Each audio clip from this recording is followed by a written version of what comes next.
আসসালামু আলাইকুম প্রিয় বন্ধুরা, আজকে আপনাদেরকে দেখাবো আপনারা কিচেন হুড, রান্নাঘরে কিচেন হুড কেন লাগাবেন তারই প্রমাণ দিব আজকে।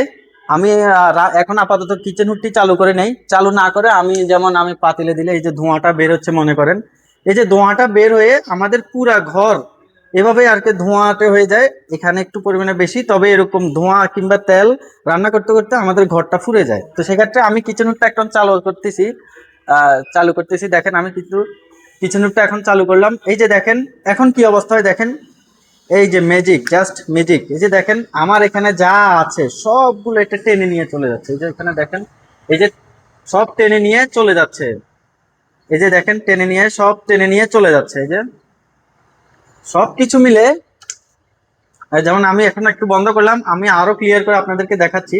আমি যেহেতু আগে দিছি, এগুলো সব ছড়াই ছিটাই গেছে। এই যে আমি এখন কিন্তু দিচ্ছি। এই যে দেখেন আমি দিলাম। এই যে দেখেন এক ফুট একটুও কিন্তু বাইর হয়ে আসতেছে না, সব টেনে নিয়ে ও চলে যাচ্ছে। আমি যদি আরো একটু প্রেসার বাড়াই দিয়ে আরো স্পিডে টানবে।